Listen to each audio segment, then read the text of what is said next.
Tim Allen is a comedian who starred in Home Improvement along with many other movies and shows. He sat down for an interview with the Tampa Bay Times, and he had some thoughts he wanted to share with us about the N-word.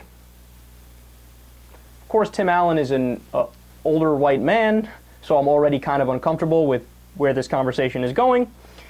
He said, quote, "If I have no intent, if I show no intent, if I clearly am not racist, then how can," he uses the word, so I'll say it, "nigger be bad coming out of my mouth? I do a movie with Martin Lawrence, and pretty soon they're referring to me, hey, my nigga, what's up? So I'm the nigga if I'm around you guys, but 7 feet away, if I say nigga, it's not right? It's very confusing to the European mind how that works." Ugh, dude, don't lump us all in with you. No, it's not confusing to me, it's not confusing to most of us. To him it's confusing and he's lumping us in. He continues, "Especially if I've either grown up or evolved or whatever. It was literally growing up in Colorado with Hispanics and Anglos. That's all I remember." He went on to say that using the term N-word is more offensive to him than using the actual word. See, this is really interesting to me because Tim Allen is not a dumb guy, but he really embodies the old white male Republican perspective. So in his mind, he thinks, well, look, all things being equal, if black people can say that and white people can't, that's not fair because then white people are being suppressed. But what always amazes me is that old white male Republicans can't grasp the concept that all things aren't equal, Tim. Now, again, I don't think Tim Allen means anything by it, but I think he's incredibly naive. Nobody is literally telling him, hey, dude, you're not allowed to use that word. There's no government censorship at work here. There's nobody that's going to throw you in jail if you use that word. But the point is that if you do say it, people are going to make rational conclusions about the type of person that you are, and that, of course, would be an insensitive person who doesn't understand or respect the history of that word. Look, his point is, the argument is, hey, there's a double standard here, and I don't like it.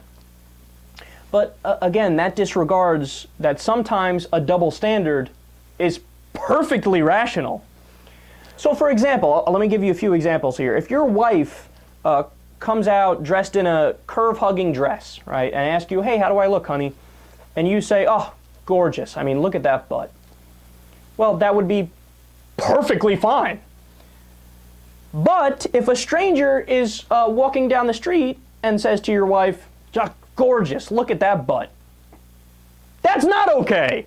Now, again, that is literally a double standard. Two people saying the exact same thing. For one person it's fine, for the other person it's not. But it's a perfectly okay double standard because context matters.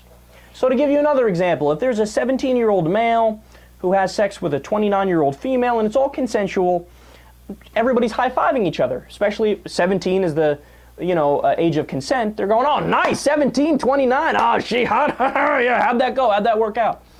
But if you flip the script and it's a 29-year-old male having sex with a 17-year-old female, all of a sudden people are a little concerned and they're saying, look, dude, I hope he didn't take advantage of her. This might be a crime. We need to look into the facts. You sure the relationship didn't start sooner? And you're sure there's not a struggle here? Is it a teacher and a student or a boss and an employee? And everybody's asking questions. Everybody's concerned, right?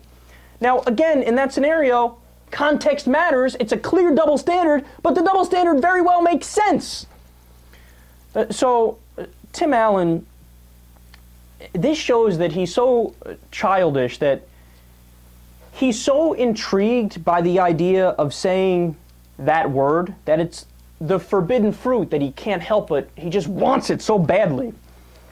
And he doesn't realize that not saying that word is, again, the respect that you pay. And you're allowed to say it, but if you don't say it, that's the respect you pay for slavery and lynchings and Jim Crow and segregation and poll taxes and literacy tests and a system that has been against African Americans for so long. And I mean, for Christ's sakes, black people don't ask white people for much. Just this one thing.